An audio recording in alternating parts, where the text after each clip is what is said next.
Morning to one and all. I'm Chitra from PS Quality Certification, Chennai. Welcome you all for today's session. We have 20 years of legacy of operations.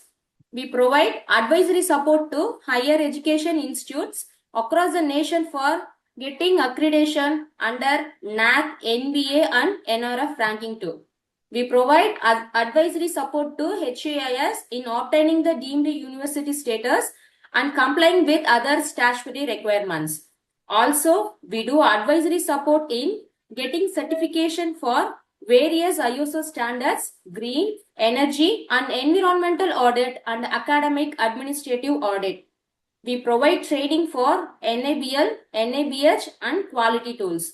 Also, we conduct FDP for faculties and value audit courses for students of HAIS. We also support HAIs in entering MOUs, securing consultancy funding, and establishing tie-ups with international universities. PSQC is a well-established professional research and development organization, supported by highly qualified, devoted, and experienced professional focus on achieving quality.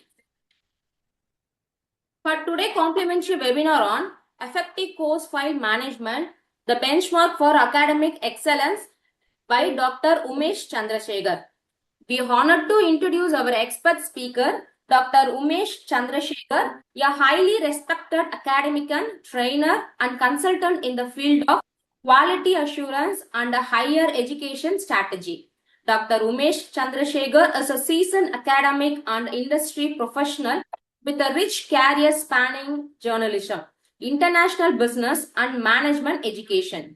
A former associate of the Times of India, it brings a rare blend of media acumen and corporate experience to the classroom. Having worked in international sales and marketing across the UK and the United States, Dr. Chandrasekhar has held distinguished academic positions at institutions such as PSG Institute of Management and is currently a visiting professor at the Kirloskar Institute of Management, Pune, where he continues to shape the next generation of business leaders. A strong advocate of quality and excellence in higher education, he carries deep expertise in accreditation frameworks and outcome-based education's OBE, having worked extensively with bodies such as ACBSP, Accreditation Council for Business Schools and Programs, NBA, National Board of Accreditation, and NAC, National Assessment and Accreditation Council. With his unique combination of global industry, exposure, and academic rigor, Dr. Chandrasekhar brings both real-world perspective and institutional depth of every engagement. Once again, I am happy to welcome you, sir. You can take over the session now. Thank you, Chitra. Good morning to all my fellow participants. And Chitra, you may want to mute your microphone. Thank you. Welcome to this session. This is the monthly webinar which we have been presenting from PSQC, and I'm delighted to be a part of it again. We have covered several topics over the last 1 year, and this is a sort of a capstone topic as far as I'm concerned from my side. I have done audits and visits for over 35 to 40 institutions in Karnataka, Tamil Nadu, Pondicherry, and in some parts of Maharashtra. And I've also been closely following and monitoring a lot of institutions in Kerala. And I find that there is a serious, lacunae in the processes which will affect us in the long run. Given the new paradigms of NAC and given the new paradigms of outcome-based education, what I feel is that the faculty's course file is the Bible or the Gita or the evidence on which all academic outcomes are based. And this one particular file, while there is in many institutions, there is a process and there is content, there is no closing of the loop. So today's session, which will probably run over 45 to 50 minutes, I will try to deconstruct it and explain the logic why we need to do certain things certain way, and also to share with you some insights as to what can be best practices. Obviously, it is not going to be possible to individually, create a value proposition for each of you, but these are some generic guidelines and some applications. Please feel free to modify. Focus on the essence of what we are trying to say rather than trying to deploy the framework the way I'm suggesting here, because each course, each stakeholder is different. Coming to that, let me just briefly outline the flow of the presentation for the next, like I said, 45, 50 minutes. Why is this strategic? If you notice, I have given the word strategic course file. Why is it strategic? The rationale and objectives I'll explain, or I'll try to discuss briefly with you. Then what is the course file architecture, which is normally, in my view, a good benchmarking, and what is the matrix we are going to follow or we should follow?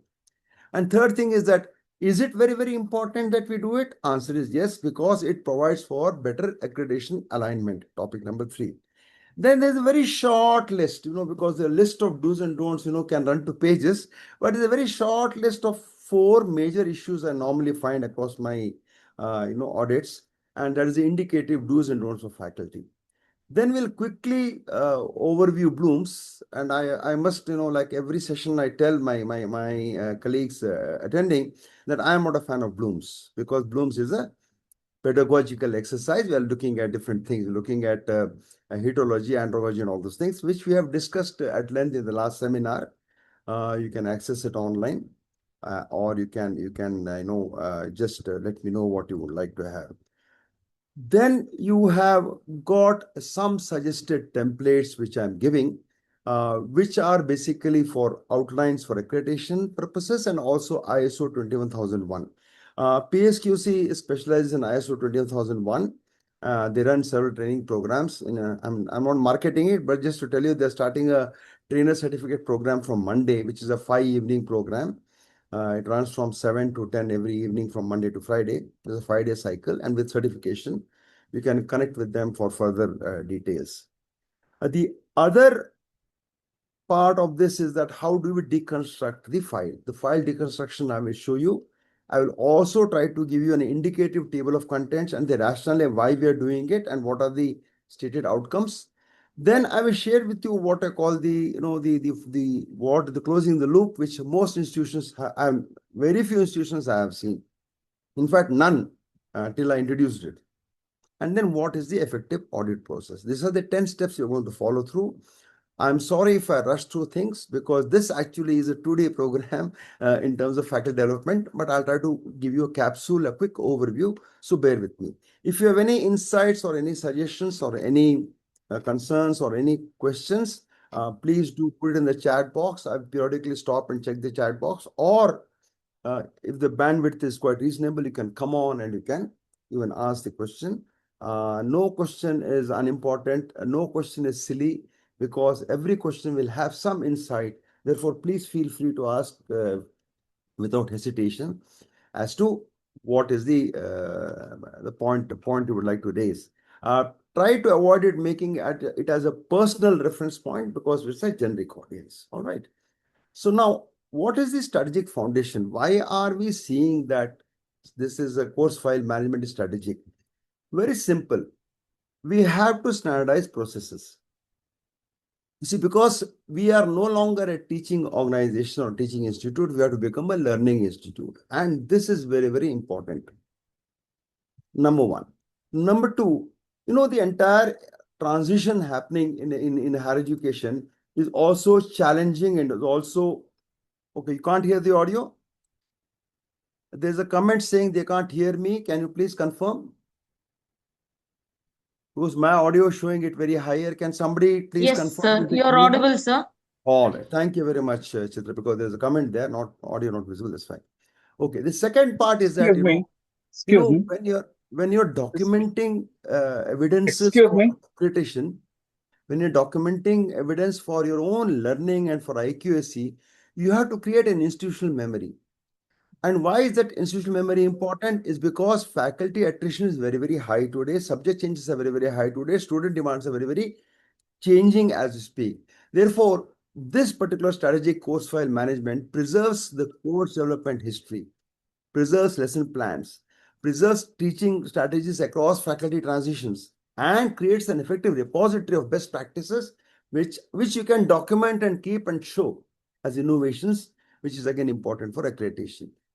And more importantly, in many cases, I have seen, especially in autonomous institutions who frame their own curriculum, that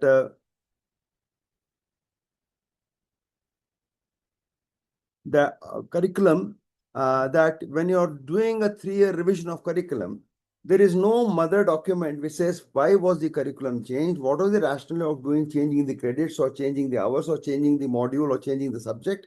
So there is no analysis and no report. And when the audit happens, or when the NAC happens, or when the NAC data is there, then they want to see why you did the changes. And in the context of NEP, in the context of the skilling sets we are requiring today, it's very, very important. Therefore, that is also a part of the course plan. No, why did we change what we were doing? What was the reason for it? We have to explain that. And if you don't have a good track record of evidence, then future generation of teachers coming in, or people who are going to replace you, or people who are going to succeed you, they have no history or no documentation to refer to, because the documentation is critical for continual improvement. Next thing is that, when you do not have a substantive course file, which is database, which is, evidence-based, which creates a learning curve, then you don't create a correlation between planned teaching and outcomes. So course file has to have a planned teaching method and an outcome achievement method. This is the two end of the spectrum of a effective course plan. Then also, my model, which I am proposing here today, I mean, it is, like I said, my iteration and my sort of, sum total of what my experience is and what my engagement has been with the institutions. This is a continuous compliance, and I'll be grateful if other people don't use any lines, huh? So now I had removed it. Okay.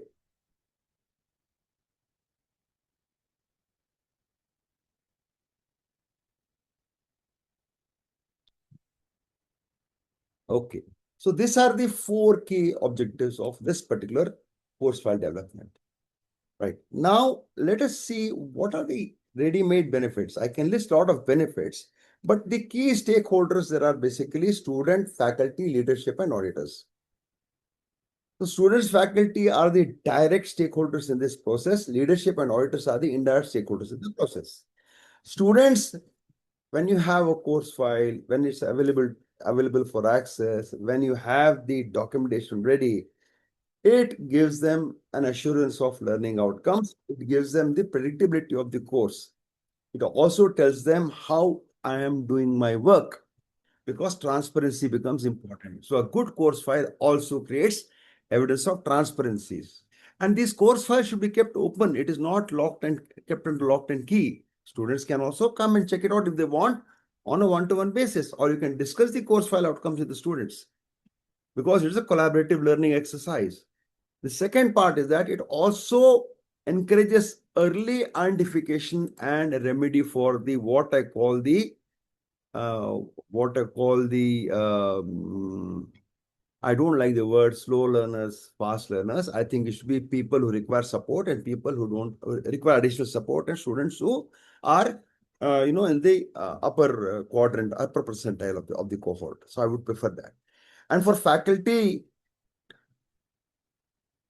again, the challenge is that faculty also has to now create a structure. Does it mean more administrative work? Answer is yes. But does it mean more clarity in the work? Answer is yes too. And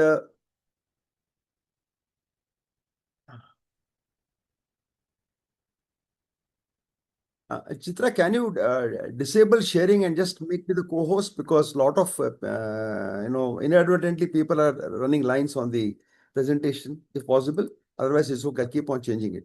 All right. So faculty also have a logic, and when the audit happens, they're prepared for it. And also, This is a portfolio of their work.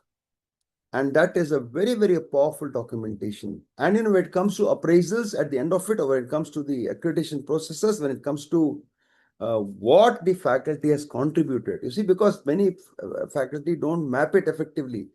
So, so that academic rigor and the academic performance and your honesty, transparency, and your systematic process is reflected in this course plan. And department heads, very, very important, because they can do timely monitoring, and there is an audit process, an internal audit process in place. It also ensures that there is no slippages. It also ensures that there is a course delivery mechanism in place for on-time completion of the courses.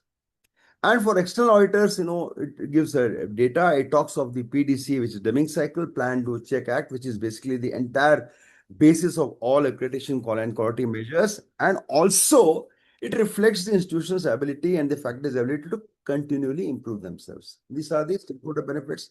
In short, are they many more benefits? Yes. But this is the key stakeholder benefits, which this particular process is important. So what I'm trying to tell you here is that when you have a course file, please understand who are going to use it and what are the outcomes it is for. So this framework is important. Hence, it is strategic. So basically, we talked about PDCA here, plan, do, check, act, and here the same thing I've translated it out here: planning, delivery, assessment, and do closing. Plan, do, check, and act, which is the nomenclature which has slightly changed. So planning requires multiple steps like syllabus extract, mission mapping, COPO mapping, correlation matrices, and modular day-wise session plan. Many places I have seen lesson plan, and lesson plans are very, very sad. Topic number so and so, chalk and talk presentation, chalk and talk presentation. No, no, no, no. It has to be much more detailed. Therefore, I suggest that when you have a session plan, it should be much more in detail, so that when I come and audit it, I will understand that it is just not a clerical work. You have also thought about it. Because even though as a faculty, for example, if you look at strategic management or marketing management, I've been teaching for 15, 20 years. Or if you look at, say, business environment, I have been teaching 15, 20 years. It doesn't mean that I can go to class and start showing PowerPoints or start discussion. For every hour of class, I still require half an hour of meditation and looking at my content and seeing how I can improve it. So therefore, planning is not a one-shot planning. Once you have done the file, once you've done the course plan, everything else, it still requires a daily overview so that you can remain current, up to date, and also rehearse yourself so that you can deliver better outcomes in the classroom. So the delivery is second part, which is some point of end and session reports, delivery variants, attendance logs, supplementary material records. All these things you also provide. And one very interesting thing which many institutions do, in fact, most institutions where I have been going, I have found this. Again, the quality of reports are very poor and the quality of engagement is very, very poor. But class committee meeting, where the HR, the program, say suppose it is say BTech program, say mechanical engineering, then the HOD will call for a representative sample from that particular year, and then they will have a meeting, and normally there will be a committee chairman, and committee chairman basically will be somebody who does not teach the particular group of students, or that he doesn't teach that particular semester. He'll be a chairman. He will be having a meeting. He will talk to the students first and understand subject wise how the course is going, what can be improved in the course, and is the speed okay, is the assessment okay. That feedback is taken from this particular representative group of students on a cyclical basis. In a semester, we recommend normally 3 cycles. One is, at the after first 3 weeks, then, after the midterm, if you're midterm, and before the semester, 2 weeks before the semester closes, so that there's a complete loop of process. So class committee meeting is a very powerful tool for evaluation of your course plan and also measuring the performance of the course plan. Just a suggestion. Then you come to assessments, which is a question paper and rubrics. Please understand, outcome-based education without rubrics is meaningless, just numbers. Outcome-based education philosophy is basically rubric-based. And if you don't know rubrics, if you don't deploy rubrics, then it is a half-hearted effort. So we need to see evidence of rubrics. Then the question often asked is, should I have rubrics for all the things? My answer is, try to do at least indicative rubrics so that you will understand that there is an evidence of practice. And also rubrics can be standardized across various activities for the same degree or same program. Okay? So it can be standardized. I mean, in my experience, 8 or 10 standardized rubrics can be applied across the program. It's a different discussion, but I'm just sharing with you. It's possible. For example, if it's lab work, you can have one set of rubrics. If it's outcome-based project work, one set of rubrics. And remember, rubrics also have to be aligned with the course outcomes, right? Rubrics becomes critical. Without rubrics, it is just statistical tool. No real-time improvement can happen without the rubrics, because students will not know where they're weak and where they're strong. You can tell them you didn't do it very well, you don't do it very poorly. It's not like that. It has to have evidence-based assessment calls for rubrics, in short. And more importantly, what happens is that initially when we do that, by the end of the semester, I have seen they've closed it. They put all the final exam paper, they put everything, they put the grades. But what did they learn from the entire course? A faculty ran a course. If it's say a 3 credit course, normally 45 hours, and if it's a practical based thing, normally 60 hours. 60 hours of engagement plus another 25-30 hours of evaluation marks and question paper correction. So effectively, your 3 credit course is actually 90 hours of engagement with a batch of 60, 70, 80 students. What have you learned at the end of it? I mean, a course plan, a course file is basically a documentation, but what have you learned from it? How can I improve? What are the CIP processes? That is important. And in most institutions, they take some student feedback. In institutions, normally feedback is taken at 2-3 levels. One is the end of term feedback for each subject. If you're doing that, that also should be shared, and that also should be inputted into the course file. This is the architecture of the course file as a overall 4 functional areas of the course file.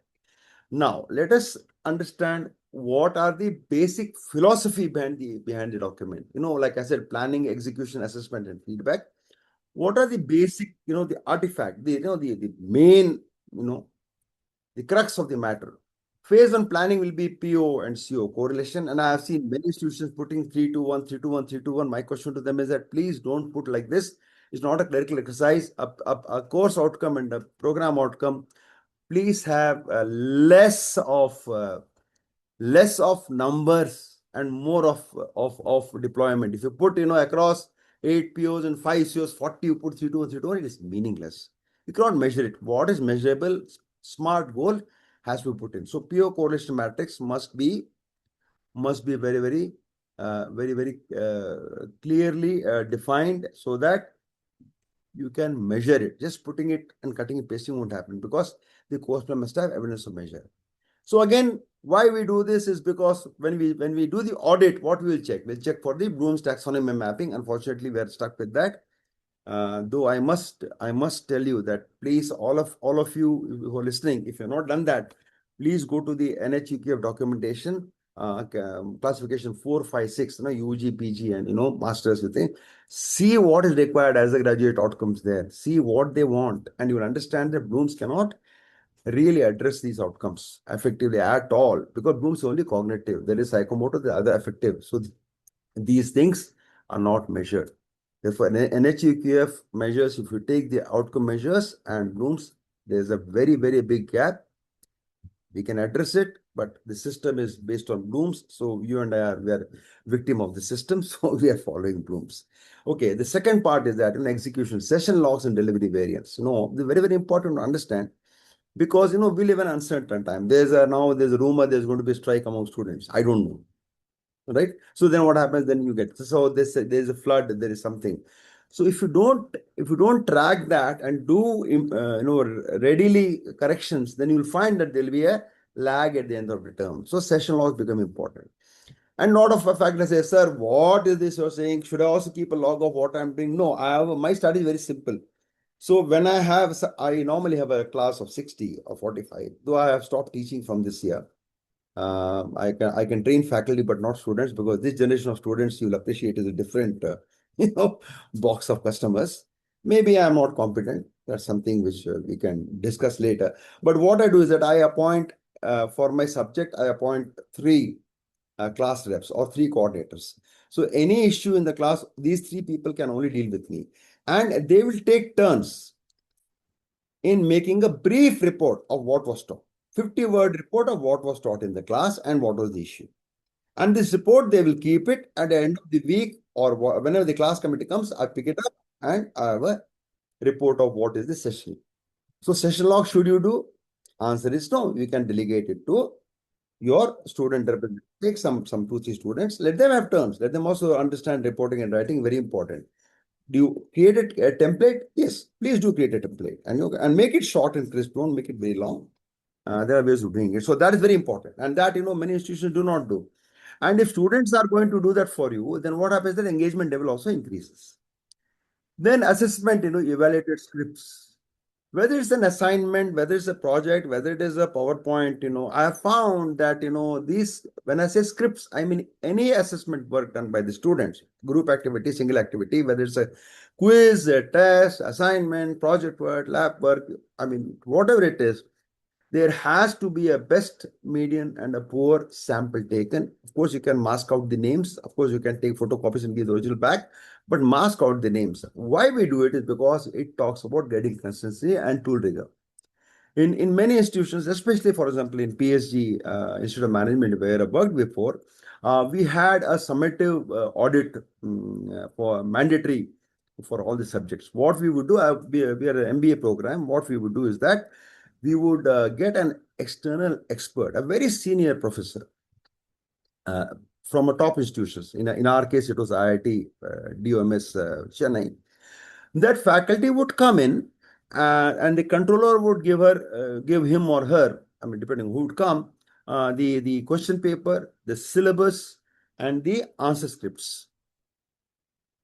This faculty would evaluate randomly the answer scripts with the question paper, evaluate the question paper quality, evaluate the evaluation quality, and see the syllabus compliance and give a report.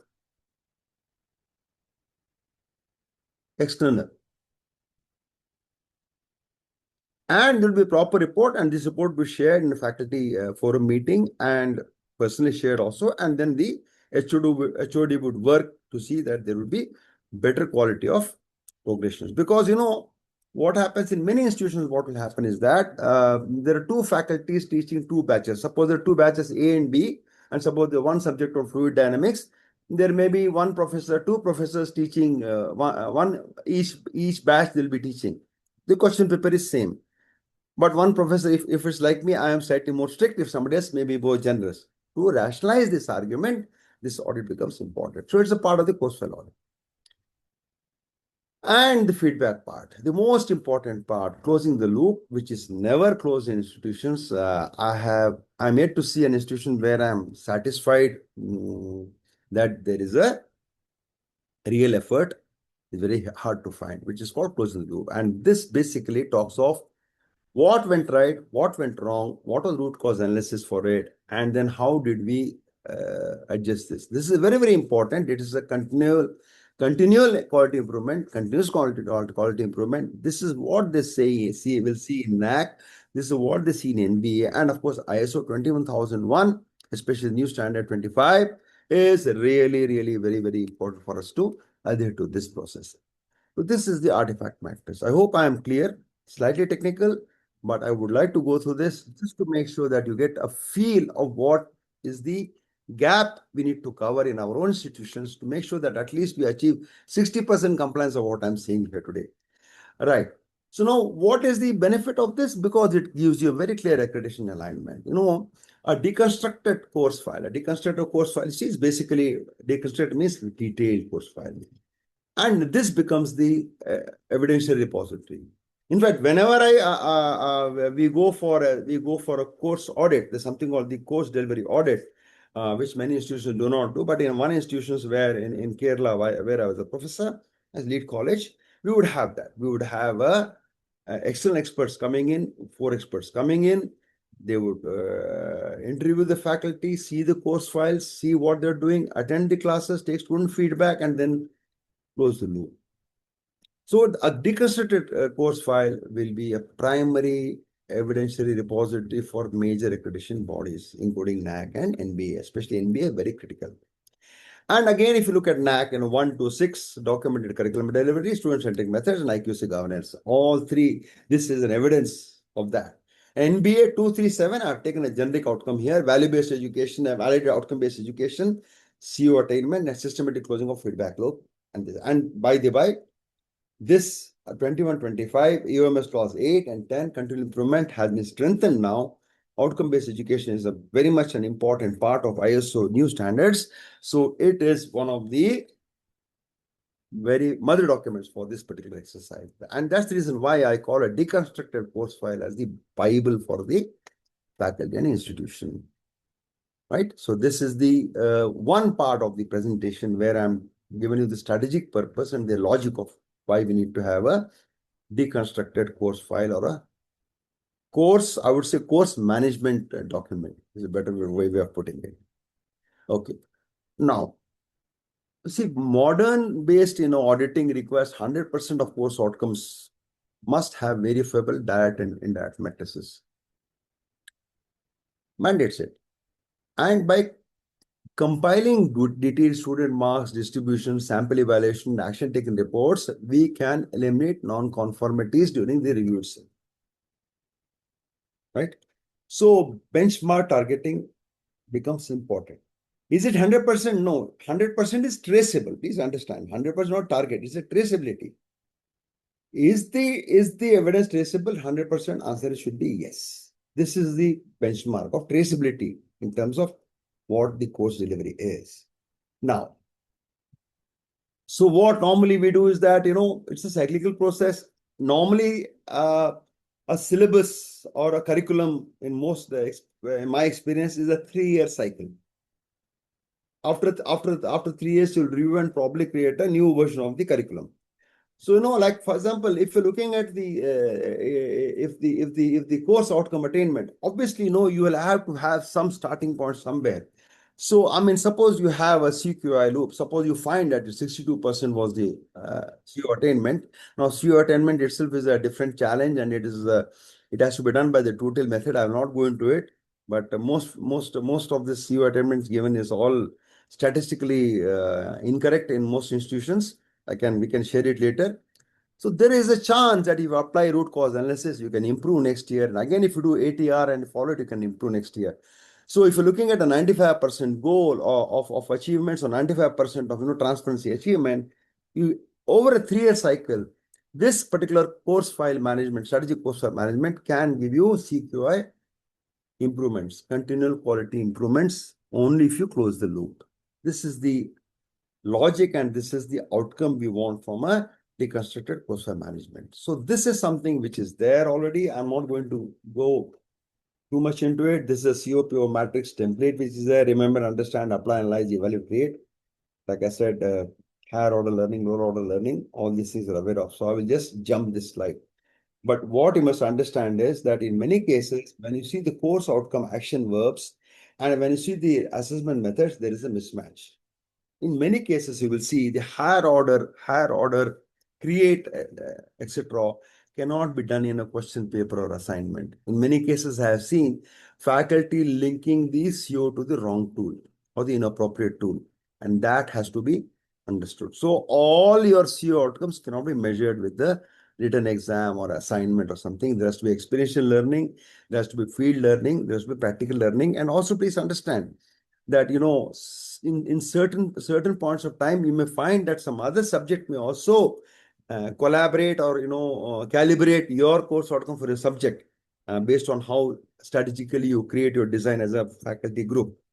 So that also is important to understand. The point is that please make sure that you use the appropriate tool or the appropriate outcome for Bloom's taxonomy. Then most important thing is that weak learners and advanced learners. I don't like these words. I'm using the words because that's what we normally use. One very, very important is that when you have the course line, you will also have an action template where you find out weak learners and advanced learners. And why is it important? Because I have found if you don't do it early on, identification, then you cannot, you create history. You don't do anything. You create false records. You will show attendance, you will show all those false records. Therefore, The course plan must reflect what you do. For example, mandatory remedial sessions or peer assisted tutoring. Very, very important. Group activity based. Assignment sets can be revised. You can give a special help out books. You can create a feedback training record in the course file. That, it's not that, you have done that, you've done, no. Was there improvement? Suppose in a class of 60, you found that, or 20 people, one third were below 50%, if that's a pass mark or whatever you want to do. If there are say 20 people at the end of the cycle, this 20, after say in the midterm exam, this 20 become 10 or become 25. So you have to show that improvement. And advanced learners, you see, advanced learners should champion your subject. And you can give them a bit more, you can give them a bit more to encourage them. I know, and in many cases I've seen, I am guilty, you may call it unethical, but sometimes the students are very, very good. Not all, just 5, 6, 7 students are really, really good. They come to a class prepared, they ask you questions, and I know that they can work independently. I don't need to teach them these things. I give them work and say, Baba, do the work and come back. Do some extra work and come back. They're happy to. And in fact, in my experience, in a batch of 60 students, if you see your course plan, one third of the course plan design which you have made, topics you have made, one third may not be taught, need not be taught. Students can self-learn, you can assess them outright. So that takes away the pressure of trying to teach things which they can learn easily by themselves. Because there are better teachers, better resources available online, offline, whatever you want. And so therefore, facilitate that part of the learning. What you find easy, after the first cycle of teaching, you will get that. What you find that easy, why this is okay, or this we can let it run down a bit, or we can take it offline. Reduce that in the course plan so that you have a better opportunity for dealing with the weak learners and the advanced learners. So it's a very, very important course outcome is that this template is critical in your course plan. Also in your course file. When I say course plan, I mean course file also. Okay. So then you have got what's called, if today, unfortunately, because of data, I think we require a digital process in place. And LMS is very, very important. Most institutions have LMS. Whether the LMS is geared up or whether the management has invested substantive amounts of funds, because these are expensive. It's not cheap. You're looking at lakhs and lakhs and lakhs. You're looking at probably a good LMS system which integrates everything. There are companies doing it. A lot of companies are also using Moodle. But Moodle, some part of time require consultancies to do it because it's not a self-perpetuating model. But if you look at, say, a bespoke solution, which a lot of companies today are offering, you are looking at a annual factor of between 12 to 15 lakhs at least per year for a mid-sized institution. So it is a very, very major investment. Many times you do it just for paperwork and just for this thing, but to deploy full, it is 10 to 12 lakhs in my experience.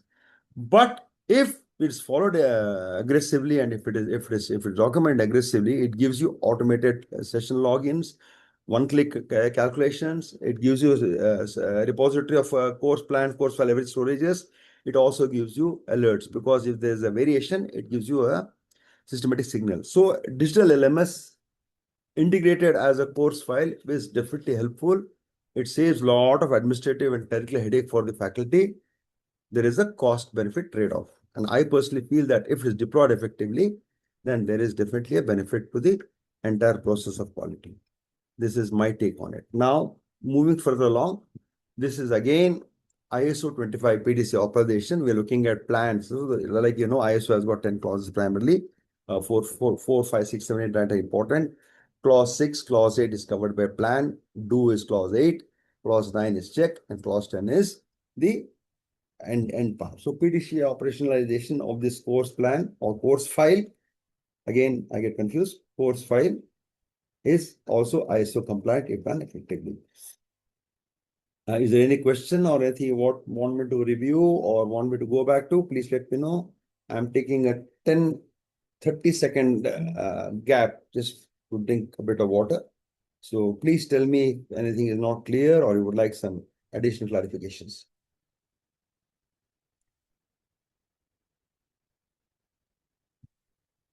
There is one text.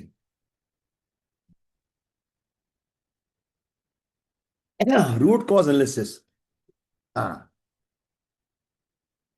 That is a totally different subject. We have done something in the earlier seminars. Root cause analysis, there are quite a few methods to be used. The 5W method, or there is a fishbone method, or there is a why. Root cause analysis. So I'll give you one simple logical example here for 2 minutes. Is a diversion. Since I'm a management faculty, I mean, let us assume it different. Suppose I go to doctor and I say, doctor, I am having fever, I'm having diarrhea, I'm shivering, and I'm having body ache, right? So please give me some medicine. Please give me some medicine. I have a huge problem like this.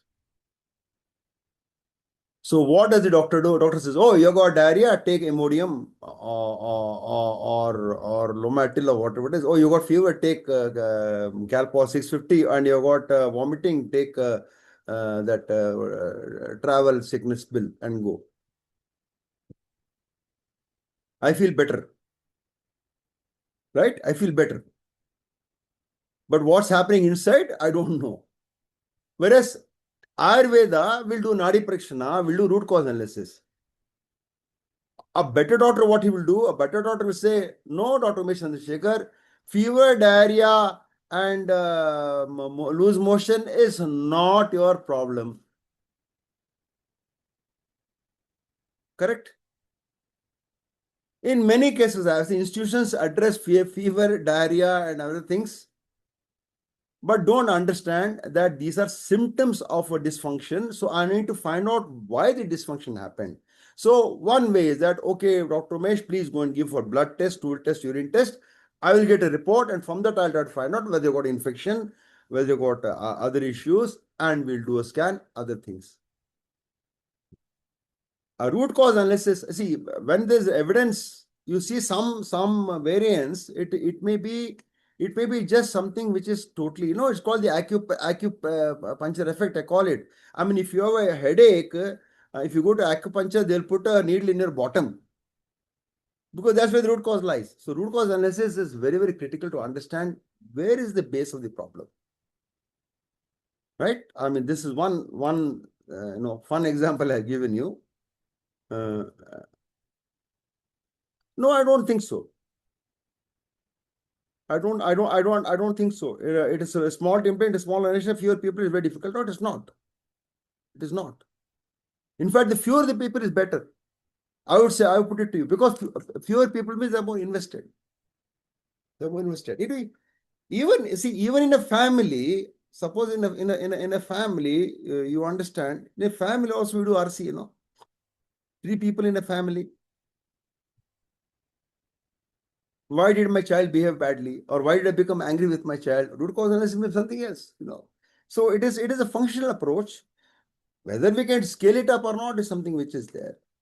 And FDP upon COPO, FDP, it has to be a 5-day workshop, 3-day workshop. We can't run a COPO FDP because these are customized. And so it is just not exercise in mapping, is exercise in outcomes. So that is an FDP. If your institution wants an FDP on this, please talk to my fellow people at PS Quality. They'll be able to help you. Okay. But RCA workshop is needed. Yes, we see this RCA is done as a part of our internal audit training for ISO. But definitely, whatever you'd like, all these things are doable. RCA workshop is a 1-day workshop. No problems. So all this, whatever you feel you require, I mean, the chat is being recorded, so I'm sure my team will come back to you on this. Thank you again. Thank you, Sharda. Okay, so this is how this framework works. Now you understand the logic of why I'm saying this is the Bible, because it is not only delivering NAC, NBA, and ISO, and it is a testament for quality. And by the by, if you go for international accreditations, for example, ACBSP for management, or AACSB, then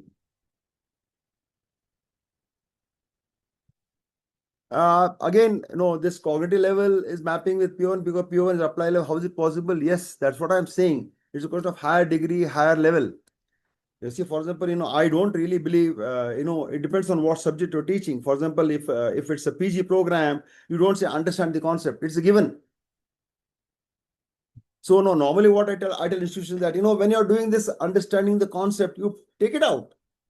For an elective, for an elective subject, if you don't understand the concepts, so there's something called C0 measure. This is a very debatable and a very emotional area one can touch upon. Ramesh, thank you very much. But it is again how you design your POs, how you design your COs. You see, that's what I'm saying. When you say understand, what do you understand? And if you look at that's why I'm saying, if you look at the NHEQF new standards, you'll see that Bloom's does not fit in at all. My biggest challenge is understand. At the end of this subject, the student will understand. What will understand? He'll understand Newton's law. Fine. Understand and reconstruct the Newton's law. Because there is a Newton's laws of motion, you can do a reverse reconstruction. Or understand and state examples. So it has to be a higher value addition than just understand. And for us, it's easy because we do MCQs and finish off. Anyway, so Ramesh sir, this is a huge discussion. Some other day for us, but thank you for your observation. There is a huge mismatch in CO and PO.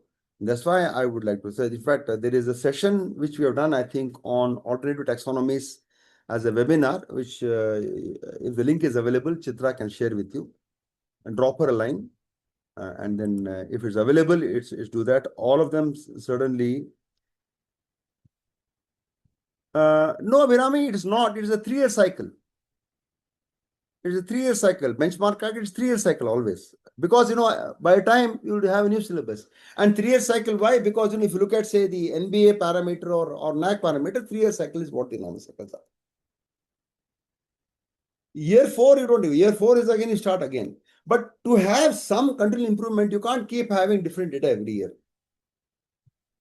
And why I'm saying 3 years is that because suppose you have a subject, suppose you got, say, AI in manufacturing as a subject, and you establish this in your 2026 batch curriculum. 2026 batch has just started or is going to start now. Suppose you're putting the subject in the curriculum.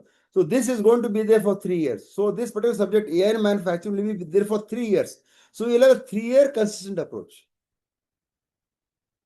At the end of 3 years, you must show some progression, some improvement. Because at the next cycle of the syllabus revision or curriculum revision, you will have input data to tell why I am removing these topics or why I am modifying the syllabus or why I am doing the module changes or what I am implementing to bring it up to date. That's the evidence you require. And please also be very clear. There is still a habit of, this syllabus design, module 1, module 2, module 3, module 4, module 5. And, very conveniently, CO1, CO2, CO3, CO4, CO5, which are module based. No. A course outcome is for the entire course. You cannot have module outcomes and course outcome. It is not a module outcome. It's a course outcome. It's a course learning outcome. So you please do not create on module 1 basis. The question is module basic. The question is, can you do it? Yes, but that's a higher level of skill which we will not be able to deliver given our system of education in this country. Therefore, you have the overall COs. And because module 1 will be introduction, blah, blah, blah. What will do with that? Therefore, please make sure that the 5 COs are for the entire course. Course objectives, course outcomes. All right. I hope I have cleared that part. Nice to know that we have an interesting engagement of audience today. I am deeply appreciative for the audience who are participating. Welcome. And we have got about 100 plus, which is a very nice group to work with. Okay. Please put on chat box. I may not give names, but I will just keep on answering. Okay. As and when I can. All right. So this is the okay. Now let us come to the course file deconstruct. Like I told you, it's a plan, do, check, and act. Have is the word S here, which is study. Study means analyze. All right. So let me go through this. This is important.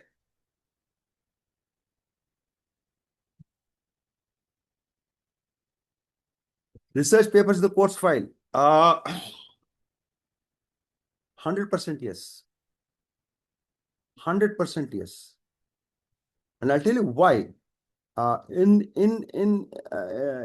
example, my daughter is, I have a young daughter and she's doing second year in Vauxhall University, which is in outside of Hyderabad, the district actually. It's Vauxhall, people have heard of it. They got all, it's a university.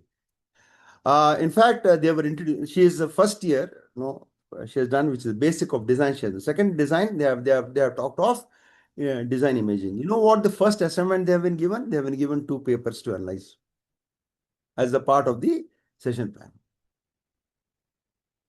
And I think research papers, you have to curate carefully and you have to train the students early on. Because why I'm saying this is because that's why I'm saying look at NHEQF level 4, 5, 6. You'll find that research is now the basis of a lot of evaluation of skills. So I think research papers at UG level are important.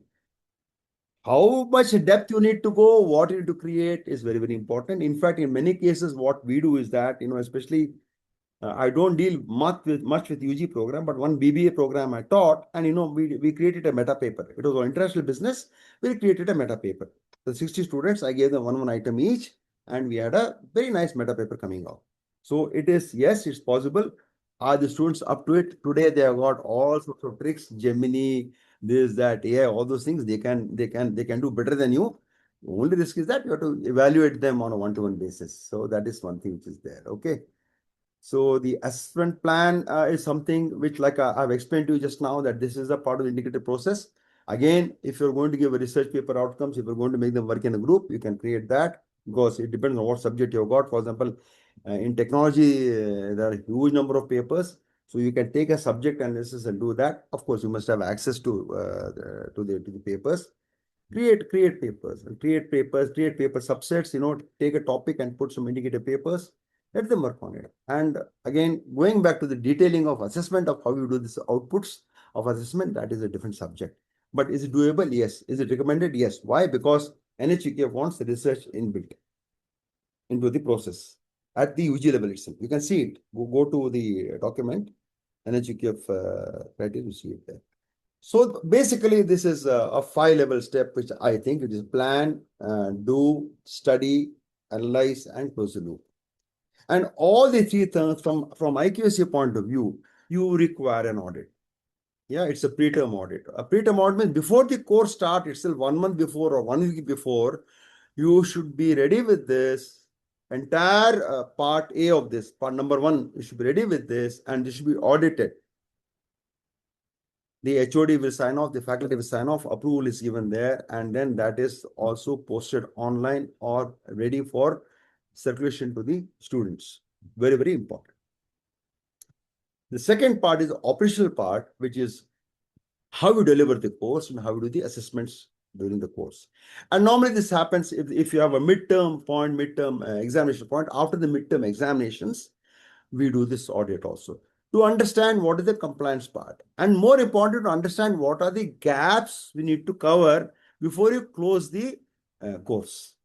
And at the end of this semester, when everything happens, all the results come in, then again a detailed analysis and closure is important in terms of audit compliance. Once that is done, then you have a learning. Then obviously at the end of it, when you meet for the next cycle, these findings, evidences, and this understanding must be shared in a faculty meeting.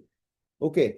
And obviously what happens when you do this is that you also get insights into innovative practices, what faculty has done. You can encourage them. It's a part of the appraisal process.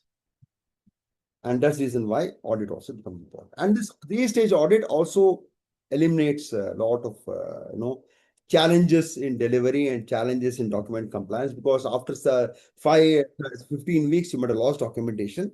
In the middle, if you check, it happens. And obviously, if you notice, there are a lot of sub-elements here, which I am going to start doing next. And, this is a detailed presentation. I think this will be available to you after the end of the session as a PDF. Chitra will tell you that because she has the file and it's up to PSQC what they share. Okay. So now Are we okay so far? Any messages? No, nothing yet so far. So this is clear so far. So we have come to that. Now you understood logic. So if I'll just go back to the table of contents, you see now you've done that. You see we have done 1, 2, 3, 4, 5, and 6. Now we're working on 7, 8, 9, 10. The second part of the of this particular presentation today. Right now, first is plan. This is the plan part. You see, I'm not going to discuss this in detail. Chitra, are we sending the PPT out? Yes, sir. All right. Okay. Then you can read. So, for example, what is the plan? Course file creation as per table of contents, which has to be mandated, and course allocation letter. Right. It can be a letter given to you. If it's a visiting faculty or an adjunct faculty, the letter must be separately given by the HOD. Otherwise, HOD can have a circular saying that for this semester, so and so will teach this, so and so will teach this, so and so to which that letter should be there, signed and sealed. And if the dean academic, he must also approve of it. Yeah, the process has to be pakka. Thank you for giving me a cheer. Okay. Then syllabus extract. The syllabus copy must be there for your subject. Extract must be there. And the course plan templated, session plan. I don't like the lesson plan. Session plans are much more in-depth. Session plan include. And in that course plan, you must have a well-defined template which is standardized for everybody. You decide that. There are samples available online and you can customize it.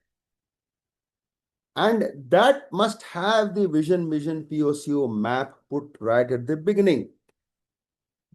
Every course plan must have that. It can be a cover sheet itself. I don't care. Then you have to have a modular course plan. So we work on modules 1, 2, 3, 4, 5. This modular course plan, when you work, must replicate the syllabus module topic. For example, suppose you are saying session number 1, module 1. You cut and paste the topics from the syllabus into that, and then you deconstruct it further. Very, very important, because ISO will look at this compliance part. That are you really breaking down the syllabus into manageable components, and are you delivering value? And how are you delivering the component? Right? So that becomes very, very important, right? The second part is that in the modular topics, what the topics you're going to cover, what is the delivery mode? Just don't put chalk talk, but you're creative, yeah. Everywhere chalk talk, doesn't work. And you may argue, no, sir, very big, we have got big classes. I understand all those things, but try to at least bring some creativity. Yeah, do flip learning, or let students do presentation of what they know and then you beat them up. So a lot of things you can do. So delivery mode of how you're going to deliver this particular session. What is the assessment if it's valid, if it's applicable, because all time it may not be there, but your course plan must show the formative assessments, which most of us do. It must have all the 5 COs. If you have 5 COs for the subject, normally people have that. It should be mapped, and end term, all 5 years must be aligned. And if you notice, there's something called Part C here, which I given. Part C normally most institutions prefer a final paper with 5 questions. ABC, 1 ABC, 2 ABC, 3 ABC, 4 ABC, 5 ABC, where A will be CO0, CO1, B will be CO2, CO3, and C will be the meat of the file, meat of the question. Like analyze, describe, construct, blah blah blah. All those things will come in 5. So normally, it's each question 1 to 5 will have 20 marks each, and they will have 4, 6, and 10. So A will be 4, B will be 6, C will be 10. Right. So now what we will do? We will do the evaluation. So C01, the 4 marks. So your question 1 is linked to a CO. Okay, whatever CO. So question 1, the fellow has mugged up the theory. What is define gravity and state a formula, for example, or what is Boyle's law and give a formula. That is vomit. He will vomit it. Very easy question. What is Boyle's law? 2 marks. Formula 2 marks. 4 marks is got. So out of 20, 4 marks is got. 60. In the experiment doing, what would you expect the results to be? That also will vomit and give. So first thing he has scored 4 marks. Second thing he has done so out of 6 he gives 3 marks. How much has he got? 4 plus 3 is 7. 10th is an industry, or you say that there is a vacuum company which wants to build this. So how would you describe the process and what are the precautions they must take? I'm giving some examples to you. So this is a apply high level question. Or 10 marks, the fellow will write something very substandard. He will put some nonsense. You'll give him 3 or 4. So part C, which is the meat of the question, the fellow has failed. He's got 4 out of 10, 40%.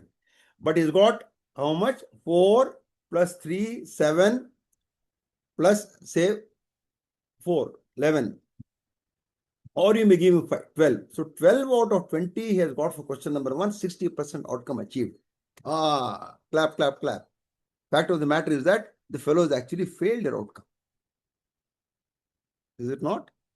The meat is in. You get the point what I'm trying to. I'm just saying these are the some insights I'm giving you. You may not be able to deploy it. See, whenever I have these presentations, I understand the organizational constraints and limits you work at. My mission in life at this age is not to change institutions, it's to empower faculty. And faculty today may not be able to empower themselves, but there may be a chance tomorrow. There may be a chance day after tomorrow where you can do it at a different institutions. My philosophy is if you empower faculty, you empower institutions.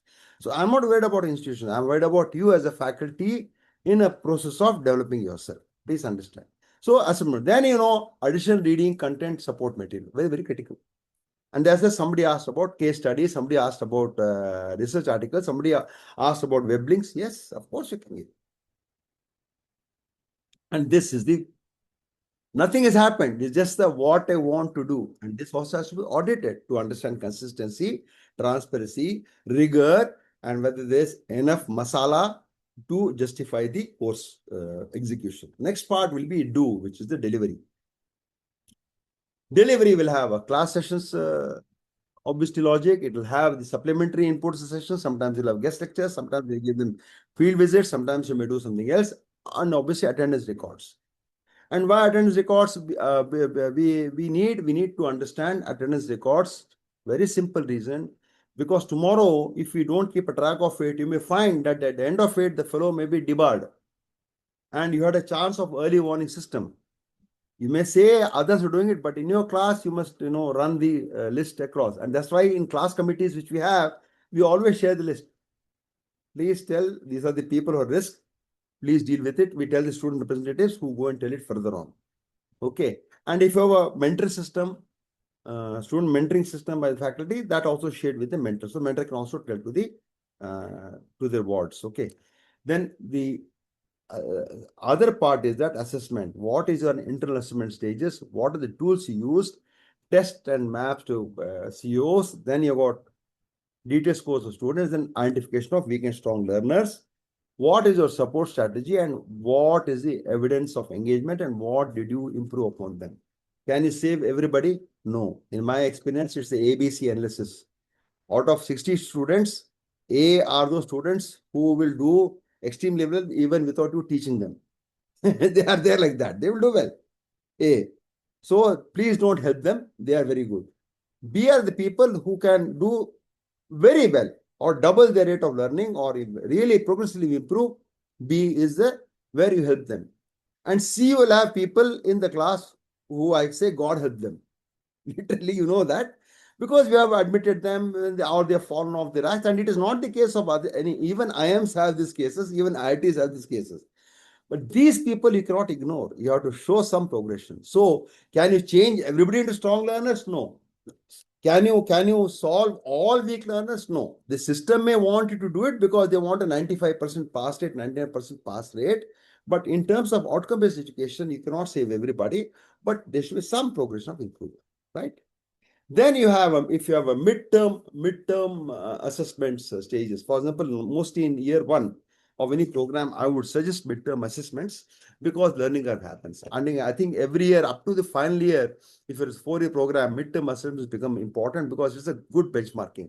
In the final year, we don't have midterm assessment because placements will happen, projects will happen, all those things. We don't want midterm. And because you go for elective streams, sizes can be small. So that is a different strategy. So this scoring, and then end term assessment has to be mapped. In many cases, end term assessments cannot be mapped. If you are non-autonomous and affiliated, then obviously the results are with the control of examination of the university. You won't get the data. What to do? That's why. But if you have a mock final exam, suppose you conduct a mock final exam, treat that as outcome. Okay, because most institutions who are affiliated non-autonomous will have a final mock exam for the students to prepare or practice for the final university exam. That mock exam can be taken as the outcome-based, modular outcome-based paper. Because most of the papers I've seen, university papers have the COPO progression. All right, this is the do part. And now, what is the learning curve from this is what you need to understand. Now, this is the study part, PDSA. Course plan delivery effectiveness. How was the course plan delivered? Were you satisfied? Could you have done better? This comes in your course plan. Summative exam outcome result. Okay, because formative audio running. Formative audio running. If you go back, you're running the formative yourself because real time. Summative will come at the end of the semester, right? So that outcome and student feedback also comes at the end of semester. And then POCO, achievement matrix and report, and root cause analysis and ATR draft state. This must be ready at the end of the semester. Can we have a draft of what we did and what we need to do? And that template I'll share with you along the presentation. Then you have what's called the most important thing. This is the course closure report. Course closure report will have documentation review, faculty feedback on the course plan compliance, delivery of course variances, assessment tool quality, university, keep on going the full list.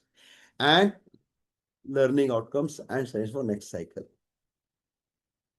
And this also is the end term. And this audit becomes critical because this is the repository audit. This is what defines the quality of your teaching, learning, experience, and delivery of the subject. So this is the act part. So if you notice, so there are pre-term audit before the course begins. IQSC will do the audit to make sure there's rigor and there's compliance with the course plan and course design and what is proposed to be delivered, how it is being delivered, a midterm analysis, and finally what was delivered and what was the outcome as a end-term analysis.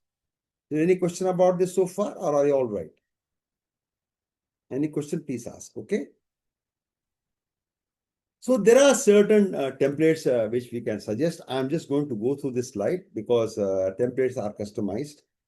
And okay, thank you, Sharda. So this is something we can do. That again, if there's LMS is there, life is much easier to do. Okay, so because there's a lot of work which happens, administrative work, and faculty get tired of it. In fact, in many cases, what I do is that I take students' help, not to evaluate, but to work with the processes. I take students' help, and it's very, very useful. Very, very useful. Session log they can do. Lesson plan compliance they can do. And if you're doing COPO, if internal component marks are shared, they can help you to enter. All this they can do. Okay. So it is very, very easy if you have LMS to do it. But that is something, like I said, an LMS helps. And again, IQS is a very, very important. And most institutions, it's a matter of observation and comment. IQS requires a full-time dedicated person. If you're, even if it's a small institution, a large institution, IQSC requires a more rigor and more, In fact, there's one institution in Coimbatore, which is in NRF top ranking always consistently. It's an all-women's institution. And they have a building called IQSC with about 20, 30 people working non-stop, and full-time people engaged in that. And actually, IQSC is not an academician's job. You have to have a quality expert, you have to have a management expert, you have to have a documentation expert, and you must have something, a person who can work as an entrepreneur, within the system to create value.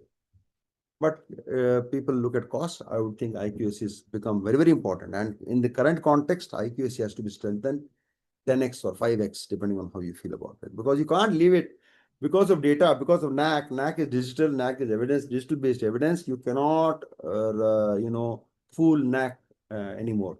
You have to post evidence in real time onto the websites and onto your resources.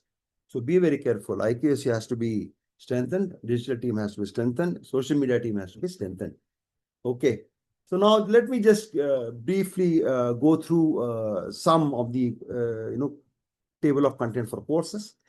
This is not the final word. Please customize it based on your own individual requirement. This is just an indicative sample which I have created and deployed in some places. Okay. The first thing is that this is how and it should be professional. It should not be, cut, all nonsense. No, no, no, no, no. Standardized, well, black and white printed, no need of color. But, it should look decent. It shouldn't be like, cut and paste, proper file, proper system, so that, the professionalism is reflected. In many institutions, I don't find this. They still use plastic pouches and keep paper. Or they pull out the paper and paper goes flying everywhere. It has to be neatly filed, neatly tabulated so that I can make it easy to read. It should be a professional document because this particular course file is, like I said, a Bible.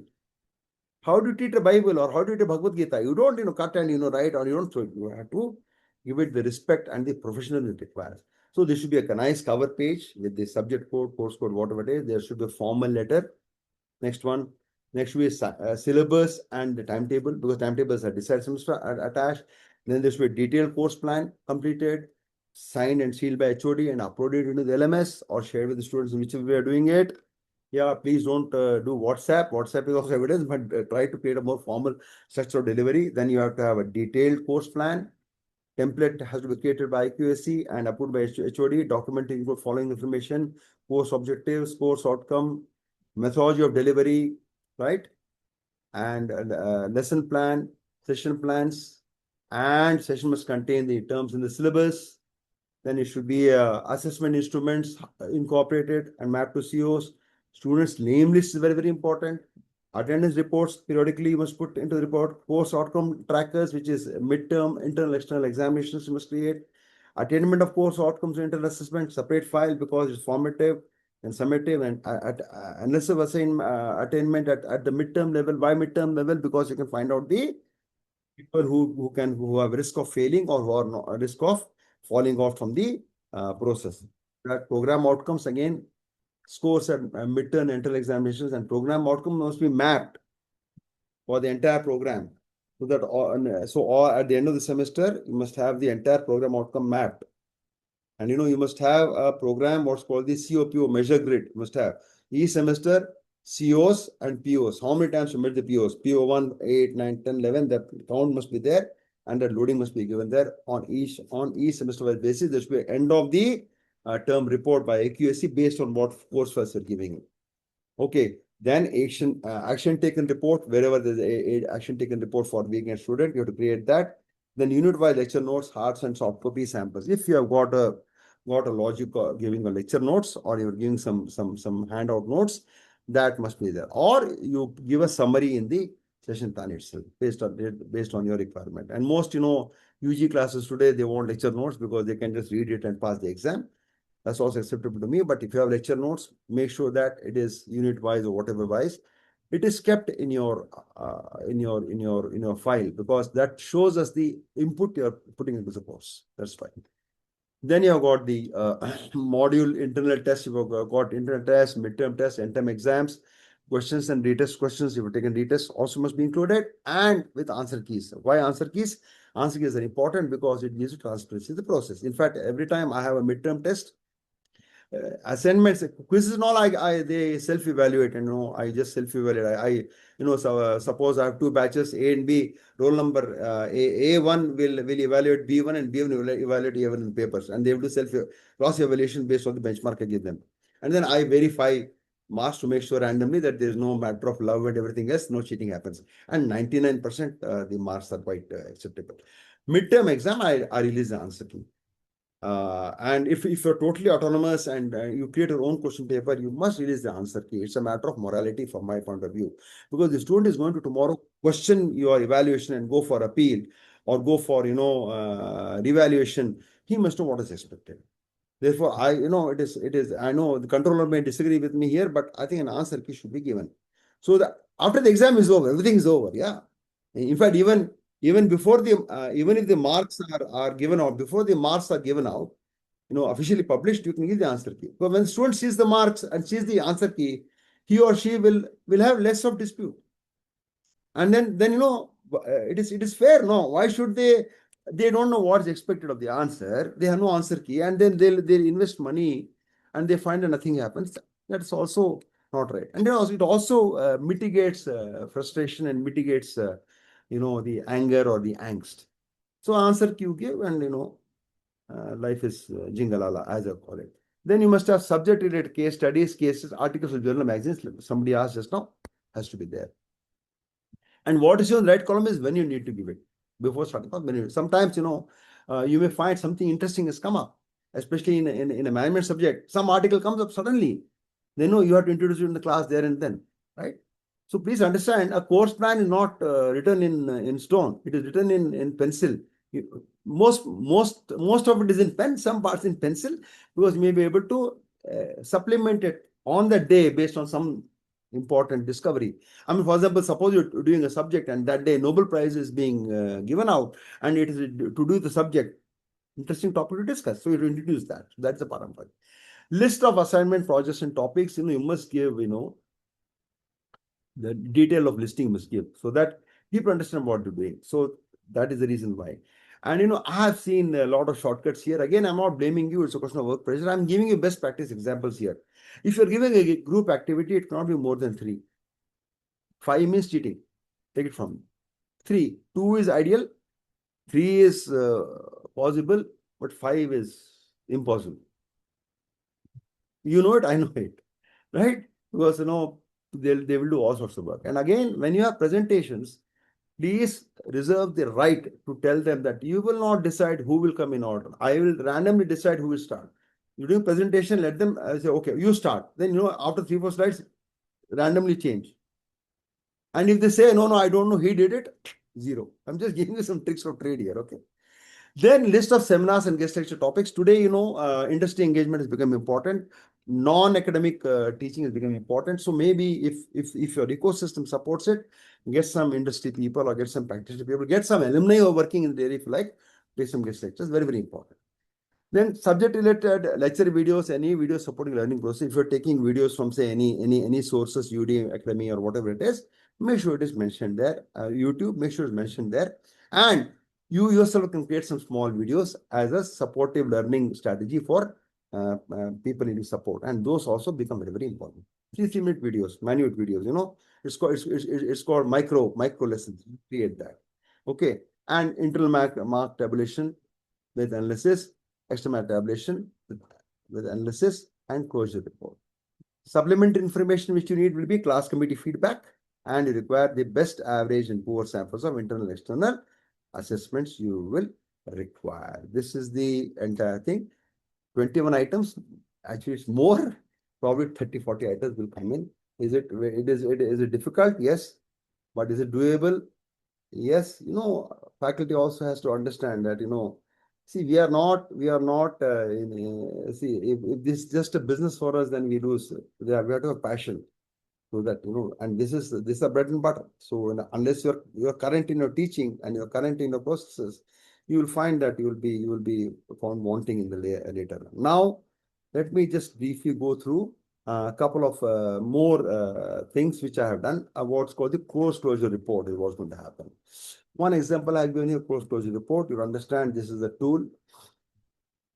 Okay, what tool did I use to measure? Why I want to find the tool efficacy fit. I told you, if you're going to use Bloom's as a course outcome, the relevance of tool is very, very important. Okay. And on top you've got the course code. I know faculty batches taught, sometimes faculty will teach 2 batches possible. Yeah. And what is the total student count? Because if a faculty is teaching 120 students, into like morning, say 9 to 10:30 will take one batch, and 10:30 will take another batch, back to back 100 students or 200 students. I mean, I feel sorry for the faculty, but this course outcome report will also reflect, and look, this is the volume of teaching the person is doing, and this is the tools. And I give some tools at the bottom. I have given you here what tools you can use. The next part will be that the achievement table. Achieve target at 50%, 1.5, 1.8, 2.1. Don't worry about it because I have a different measure. Outcome-based education will be different. I use a two-tail method. Just to give a quick example for you. Suppose there are a batch of 100 students in your class. So, forget 100. Let us say 60 students in your class. 30 students score 40% and 30 students score 80%. What is the average achievement? 60%. Oh, very good. CO 60%. It's a lie because half of your class has failed. Therefore, I want two tail. So I am saying that in a class of 60, not more than 20% will score below 50. And at least 10% will score over 70. I set targets. Between that, I draw two tail. If I achieve both, that at least 10% get over 70 and less than 15% or 20% fail, that means my course outcome has been achieved. So there's a rating 2.170% achievement. This is a different exercise. I've just shown this to you as a matter of example. Okay, then please list below probable cause of CO. You see, sometimes when you talk to students and when you look at the evaluation processes, you'll understand many times the students have not prepared or have not written very well. I have seen most cases, if it's a 5-part paper, even the midterm also we use the same model. We use 2 questions we use in our institution because that way student gets practice to the final paper. So two question part ABC, I was telling you, part ABC, we'll say do it in say 1 hour. Because final exam is 2.5 or 3 hours. So 1 hour they will do. So part ABC, you will find in many cases students have vomited. Part A, which is a 4 marks, may require only 40, 50 words. Part B of 6 marks may require 60 to 100 words. But part C may require 300 words. Ulta. So did they attempt the paper in the way, did you qualify the paper, or was the question confused, or was the lack of effort? All these things must be reflected here. It's quite possible that the question paper was badly designed. Quite possible, right? It's quite possible to the student didn't understand what he wanted. Or it's quite possible that student, did not prepare. It's equally possible. Therefore, that reason analysis, should it be perfect? No, it can be indicative, but it should be in your this thing. And if you have got a parallel subject somewhere happening and the same thing is happening with other faculty colleagues, not in the CO but in the achievement levels, you will understand that there is a problem. For example, if you notice that suppose in a semester of 6 subjects and a bunch of students are failing in 3 subjects regularly, one fail I will allow for a student, and you let him fail. But if in a batch of 6, suppose 5 people have got 3 or more failures out of 6 papers, means they are the weak learners outright. So that is the issues which you have to address here. Then course delivery feedback. This was basically the achievement, the delivery feedback. Course in time completion was early per schedule, you need more time. Qualitative assessments, good average score. Your assessment, topic syllabus relevance can be updated, major changes. You see all these things at the end of the course you have to give feedback. CO mapping, how was it? Was it good? Was it clear? Do you need to revise your COs? Are they attainable, achievable, or is it sensible? Good average needs to be improved. Student discipline, good average needs to be improved. Then students perform profiling. Top 5, why needing support. It may be top 10, top 20, you decide that. Names are to be mentioned here. Why? Because we can track them at the end of this term. We can give them counseling, we can give them, because they will have redos. If needing support, may have redos. So we have to support them. And action taken. So top 5, what did you do to give them work, and bottom 5, what did you do, detailed plan, or some summary of action, what did you do, this performance improvement. Okay. Then teaching challenges. What were the challenges we faced? That sometimes the internet didn't work, I didn't have resources, or there was class got canceled, blah blah, all those things. And overall, this is called a SWOT analysis: strength, weaknesses, opportunities, and challenges. SWOT analysis. So, what could you have done better, or what could you have done? Positives, what right, and what could have been done better. It can be from the system point of view, from a personal point of view, from the student's point of view. We require an outcome. So this is the challenges for improvement in the CIP next cycle. Then you have got, did you use any new initiatives or new assessment techniques? Please put it there. Why? Because we are looking at that in terms of NAC, and there may be a process of self-appraisal where if faculty have tried something, and it's not necessary that you should succeed, you can also fail. But if you don't try these things and fail, you will never learn. Therefore, you try something new Didn't work, work. Is it mandatory? No. Is it suggested? Yes, because trying something new also empowers you. Then next teaching cycle means next year when the same subject is taught, are there new topics you would suggest? Do you want to delete something? Do you want to make changes in the CO? Do you want to make change in the assessment tool? Do you want any resource or textbooks to be added or removed? Do you want any change in course schedule or length of duration? Any other suggestions you've got? And please remember, if there's any changes to be made within the CO and within the subject, you don't require academic council. Board of Studies can do the small amendments because Board of Studies meet twice a year. So these can be micro changes can be incorporated on a running basis. Curriculum design you can't change, but micro changes you can do in the Board of Studies. This is the entire report, and this is the entire audit of the entire course file deconstruct I given you. Now let me see the audit process. Briefly, I'll talk for about 10 minutes, and in 10 minutes or less than that, I am done, and we'll open for questions. So let us see the audit framework. Why I'm talking the audit framework? You see, it's like, very simple. That, when you are going to give a student an examination or on an assessment, if you give the rubrics to the person knows what is expected. So this is like rubrics I'm giving you for your course file examination. I'm giving you rubric. What is audit parts? First part, audit normally, like I told you, pre-semester, mid-semester, end semester, and loop closing.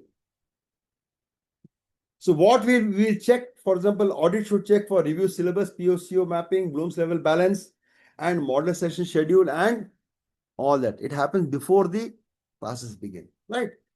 Mid-semester, the delivery process audit, session logs, review delivery of variances, inspect internal test getting qualities, right? Third stage, end semester, final PO attainment, inspect your transcripts, review students' feedback reports, very important. Then fourth, loop closing, RCA, root cause analysis, and ATR. And this is not done by the auditor. This is done in consultation with an internal auditor. Right? And this is a discussion which the auditor will have. The auditor's job is not to punish you, but to help you improve the process. This is the four-stage audit methodology, which I am recommending to AQAC. Because this only then adds credibility to the course file.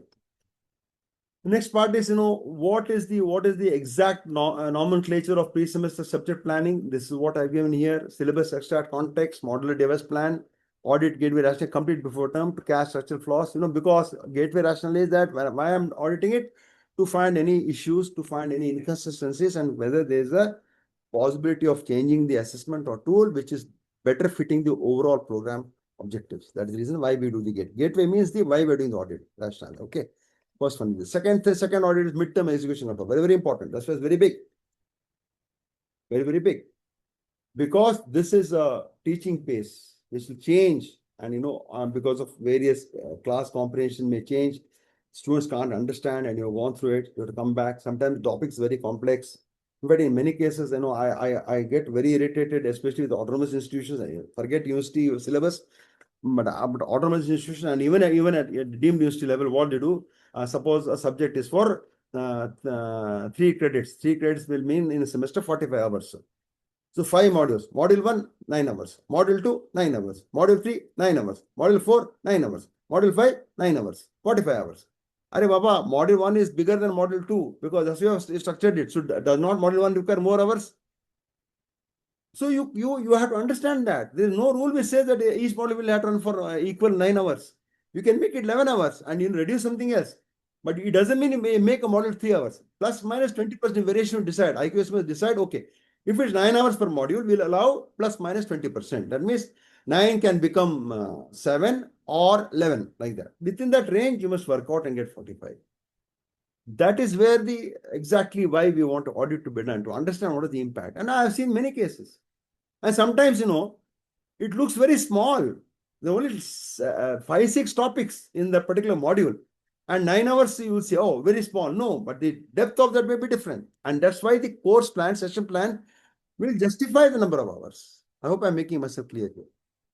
Okay, then this is the supplementary input you require. And this is the class committee cycle process is mandated. Along with this audit, when you do, class committee meeting is important. Like I said, first 3 weeks after the start of semester, end of the midterm, and before the semester closes. Right? This is the class committee I would really suggest to you. create some structure where there's reporting system. And class committee, if you're a class chairman, please understand, meet students separately, meet student faculty separately, then get them together formally and let them exchange, because students will talk separately. And if you have a system of mentorship, mentors report also should come into you as a class committee. And class committee is not faculty. Class committee is a judge. Who all are into the class committee? Yes, there will be a non-teaching chairman of a senior position with some experience, right? Then there will be the all the teaching faculty of the subject, and representatives of the student particular. Suppose it's B.Tech mechanical, so there'll be one semester 6 subjects, so there'll be 6 faculty or 12 faculty depending who teaches it. One class chairman. HOD is not supposed to attend. HOD is not supposed to attend unless he's teaching. And you understand why I'm saying this. I can't go more into it, but please understand what I'm saying. HOD should not attend.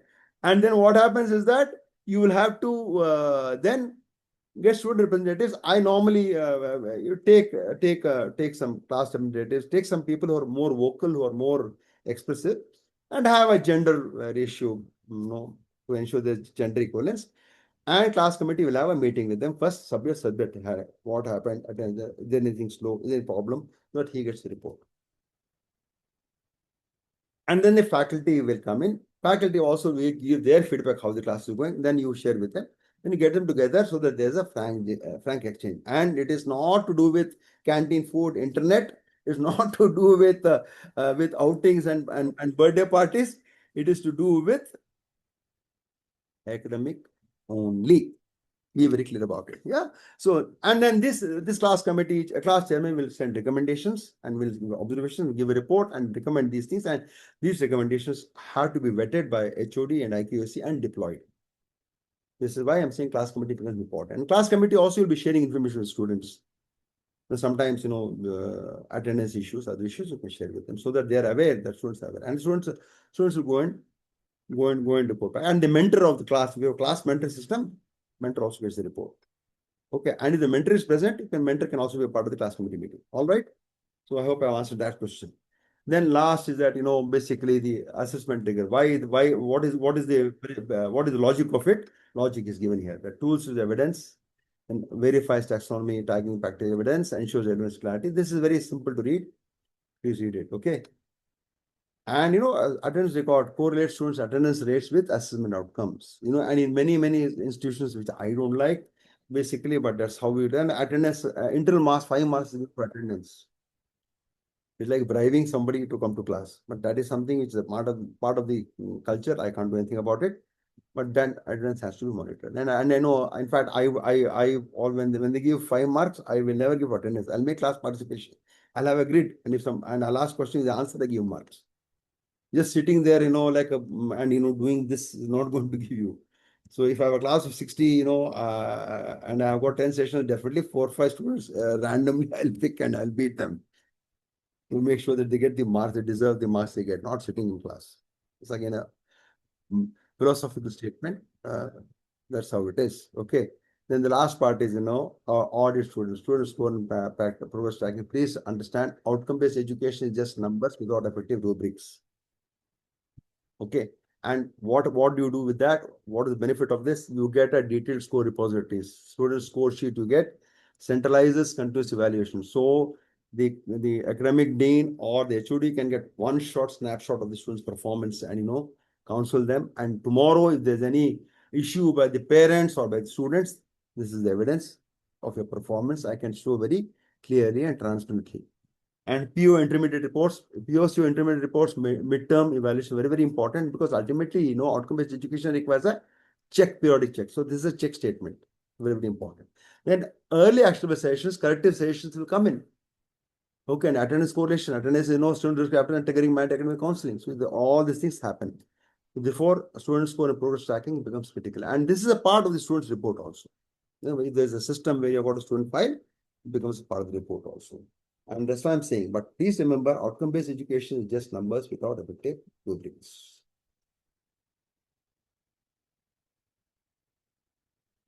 All right. Then finally, outcome analysis. This is the POC attainment matrix, root cause analysis, learner categorization. Again, weak learners and even a 40% score here. Why you have to categorize at the end of the term is that because when they're joining away, you must track them throughout. Otherwise, at the end of year 3, they'll have 20, 30 arrears. So you don't want that. Especially for a private institution, deemed university or autonomous institution, you don't want you'll be in trouble with the management if you have got a 20% failure or 30% failure or 5% failure, even 2% failure is not allowed. So be very careful. RCA, like I said, root cause analysis is a different exercise. That's a very intensive process. It has to be customized to the institution and to the particular subject and the faculty. So please talk to PS Quality about it and we can arrange something for you. Okay. Then feedback loop closing, student and faculty feedback critical. Yeah. Then action taken for continuous program critical, what you've done, and then documentation review, final post-plan audit. This is the audit part. And archival of innovation best practices. What I tell HODs is that please pick up and make a report of how the program went. And most institutions don't have annual reports anywhere, which is very sad. Each department must have its annual report, and you should say that teaching, learning, innovation is a paper. We innovators. So you have to showcase it. And if you showcase it, it is a part of the department initiative. It's also a faculty initiative. And you can faculty gets the name mentioned. It is a recognition of a faculty. So that also has to be done. Okay. And then 3-stage audit because it gives you higher compliance and traditional year-end file submission is retroactive, filling data, nonsense. Let's improve that. If you implement a pre, mid, and post, it ensures continuous course correction, verified sample scripts, and authentic closing of feedback loops. That is why audit has to be completed. And this is some gateway, leave it at this. This is nothing important. And this is the alignment which I've got. You see, audit plan to delivery. NAC, I've given you compliance here. That also I'm not going to discuss here. Very, very easy. It is a very, very good alignment with standards. Okay. And the strategic improvements, what you can do, dynamic variance tracking, real-time tracking of all the variations you can do. You get actionable, weak and strong protocols. You get a 3-tier script sampling, strict preservation of best, medium, post and performance reliability rubrics, gives you evidence of your performance, get transparency. And if you've got digital audit sign-off gateways, very, very important because then you get approved workflows for IQS and HOD, automatically it happens. So therefore, digital versions are much faster and better to do in this case. Finally, do's and don'ts. I mean, for audit gates, faculty should log sessions incrementally. Don't depend upon your memory to do it one fine morning. Doesn't happen. And attach answer keys and rubrics. Very, very important. Don't cut and paste from other people or don't follow last summer's ATR. We will be caught out because the students are different. And don't leave open audit gaps. Do not, course file, you should have a sign off from the IQAC. And it should be sign off. That is complete. This is some list is very big, but some indicative do's and don'ts for faculty at the audit gateway. You understand audit gates? No. 1, 2, 3, I've given. Then finally, I would also like to share with you that the next complimentary webinar will be based on Blooms to Build, AI augmented lesson plans and assignment rubrics. This is on 28th of August, again, 10 to 12:15. And you will learn a lot of stuff. This is not my domain area, and this is not actually my interest area also. So you have a very good expert faculty coming in, expert trainer coming in, who will do this session for you. Please do join and attend, and please also contribute because this is the way forward. AI augmented is the way forward because students are using AI, faculty also must use AI. So please do attend, and I'm sure it'll be an interesting seminar. Probably better than what I did today, but that's your call. Okay. With these words, I thank you for your attention and I look forward to answering your questions or comments. Anything you can chat, come online. You can do. Okay.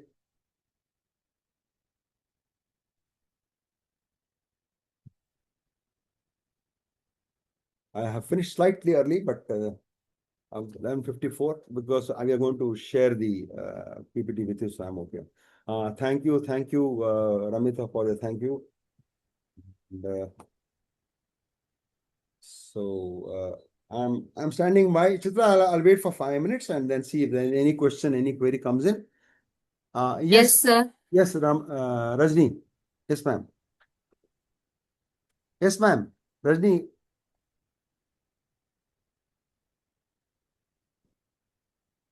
Yes, Rajnikant raised her hand. Yes, ma'am. Tell me.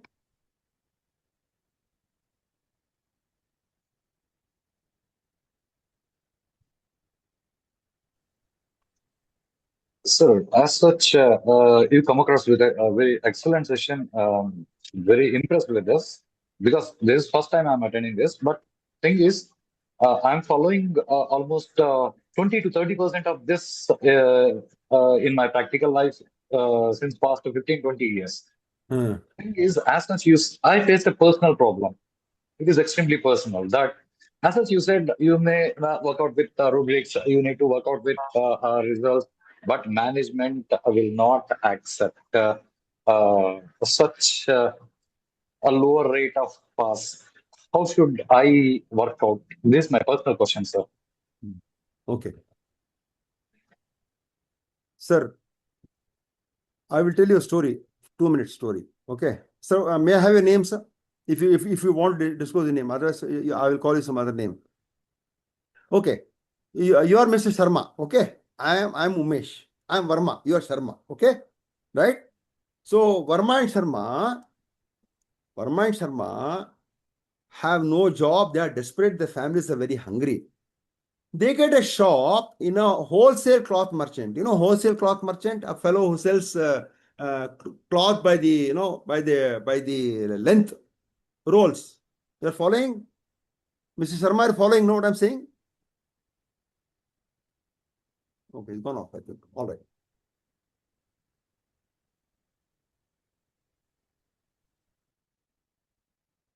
Anyway, if you're listening, I'll continue. So Sharma Verma find a job with this merchant who's selling cloth by the roll.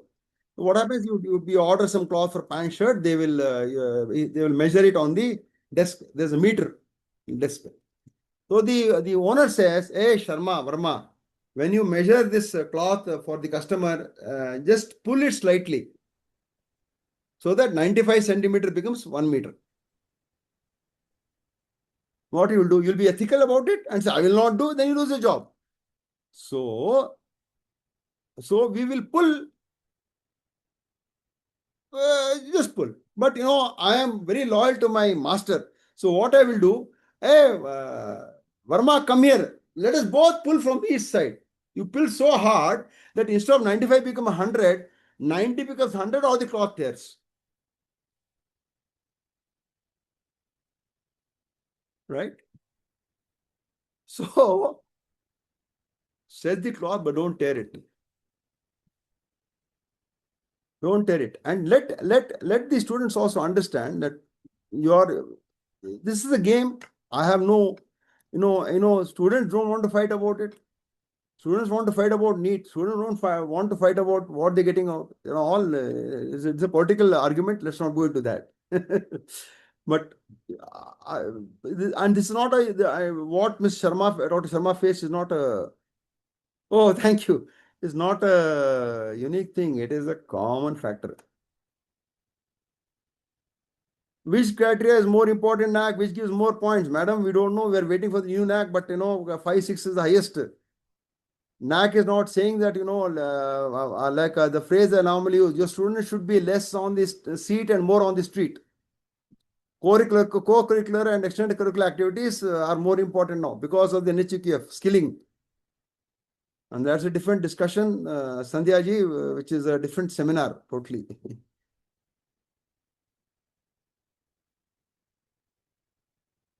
Well, we have somebody from Avinashi Lingam University, very close to my heart. My wife is a graduate of that.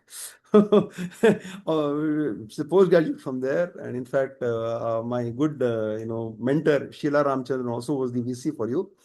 No, I mean, I see the thing is that discipline matters. And I have no answer for you for this because I am from the old school. So I'm not I have to keep on giving them work.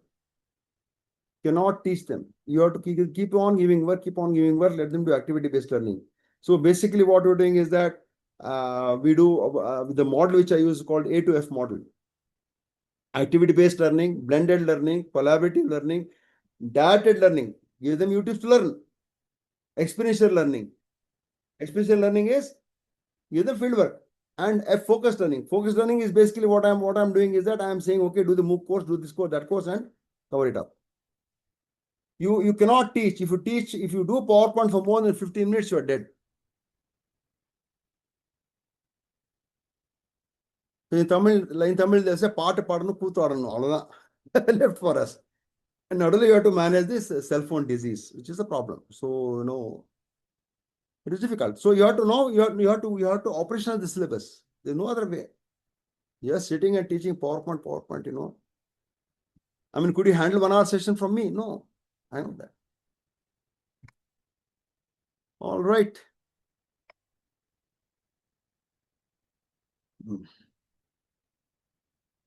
Anything else you would like to share?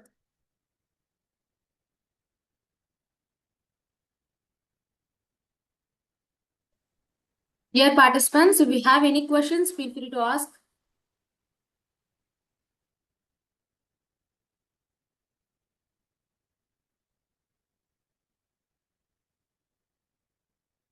Thank you, Premaji, for the blue line. I appreciate it.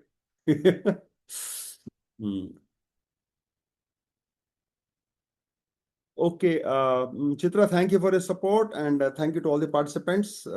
Thank you again for your kind attention. And if I have said something out of turn, my apologies in advance to you. But please do improve yourself. You are the future. So please work on yourself. Forget about the institute. Forget about what you're supposed to do. Live for yourself. Yeah, unless a workshop RCA that all that will do. Thank you. Thank you very much, and I'm signing off. Thank you, sir, for an excellent presentation. Dear participants, thank you for your support and active participations. Now we are sharing the screen with flyer of upcoming complimentary webinar in the month of August. So on the topic is Blooms to Build AU Augmented Lesson Plans, Assignment and Rubrics. Participants can register the slot with the link in chat box. And for the present session, we have shared the feedback form e-certification in chat box. Thank you, guys.